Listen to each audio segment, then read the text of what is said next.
Құрма жемісінің ағзаға пайдасы мен зияны туралы және оны кімге жеуге болмайтындығы жайында білгіңіз келсе, осы бейнероликті соңына дейін көріңіздер. Бұл жемістің негізгі отаны Үндіқытай елі.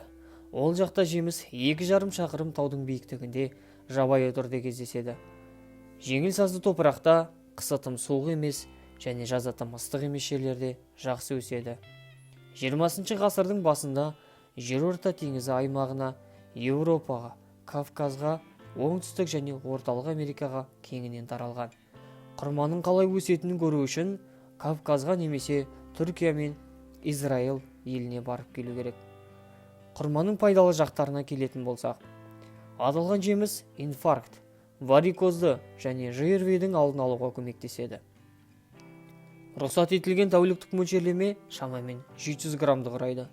Мөлшеріне байланысты 2 немесе 3 құрма.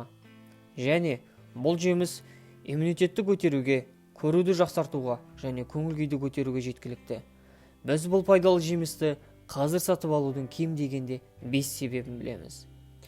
Бірінші құрманың пайдалы жағына көшпестен бұрын сізден каналға тіркеліп, қоңыраушаны басып кетуді сұраймын. Алдын ала рахмет. Бірінші себеп – құрма қанға пайдалы. Стресс пен нашар тамақтану қандағы гемоглобин азайған кезде анемияның дамуына әкелуі мүмкін. Бұл аурудың негізгі белгілері бас айналу, ұйқышылдық және апатия. Ондай жағдайларда дәрігер тағайындаған емнен басқа құрманы диетаға қосуға болады. Бұл қосылған жасушаларын өндіруге көмектеседі. Қанды сұйылтады, тездетеді және тазартады. Дене оттегімен байытылып, қысым тұрақты болады және әл-ауқатты жақсартады. Екінші себеп – тамырлардың серпімділігін арттырады.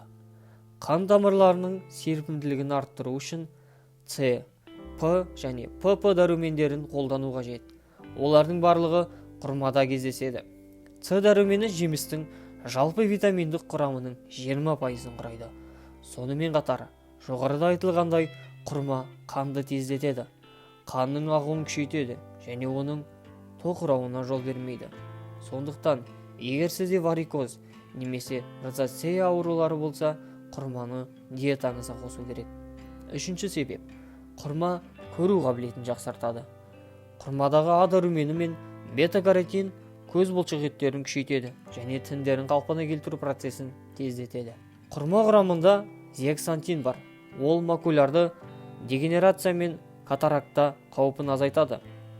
Бұл жеміс көру қабілетін сақтауға көмектеседі. Төртінші себеп – құрма йод көзі болып табылады. Эндокриндік жүйенің проблемалары, салмақ қосу факторларының бірі болып табылады. Қалқанша безінің қалыпты жұмыс істеу үшін йод қажет. Ал құрма құрамында 100 грамм өнімге 30 микрограмм осы элемент бар. Йодтың жетіспеушілігі ми проблемаларына әсер етуі мүмкін. Балалардың психикалық және физикалық дамуын бәсеңдетеді деп ескертеді Дүниежүзілік денсаулық сақтау ұйымы. Күніне адамға дене салмағының 1 килограммына 2-2,5 микрограмм йод қажет. Ал жүкті және бала емізетін әйелдерге күн сайын кем дегенде 250 микрограмм йод тұтынуға кеңес береді. Бесінші себеп – құрма ағзадағы артық заттарды кетіруге көмектеседі. Құрмадағы магний, калий ағзадан зиянды заттардың дәрет жолдарымен шығуына пайдасы зор. Құрманы күнделікті тұтыну арқылы сіз бүйрек тастарының пайда болу қаупін азайтасыз. Құрма денеден артық тұздардың шығуына және қол мен аяқты ісінуді кетіруге көмектеседі. Ал құрманың зиянды жақтарын айтатын болсақ, құрма құрамында қызғылт сары пигмент бета-каротин көп кездеседі. Ол аллергияның қозуына әкеледі. Құрманы 3 жастан асқан балаларға және ересектерге жеуге болады. Дегенмен оны көп тұтынбау қажет. Өйткені шамадан тыс жеу терінің сары түске боялып, каротинді сары аурудың пайда болуына себеп болады. Дәмі ауыз суытатын құрманың құрамында танин көп кездеседі. Танин дегеніміз медицинада дәрі үшін, тұрмыста қарғыш ретінде қолданылатын емен және басқа ағаштың қабығынан жасалған ұнтақ. Оның асқазанға әсері қатты. Оның әсерінен ересектердің іші қатса, әлі асқазаны әлсіз балалардың ас қорытуы бәсеңдейді. Сондай-ақ 100 килокалорий құрманың құрамында қанттың көп болатынын ескерту қажет. Сусамырымен ауыратын адамдар құрмадан түбегейлі бас тарту керек.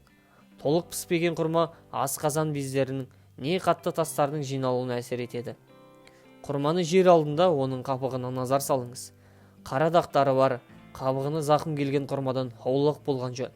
Өйткені оның сыртында зиянды микробтар болуы мүмкін. Ол іштің өтуіне, жүректің айнуына және ағзаның әлсіреуіне себеп болады.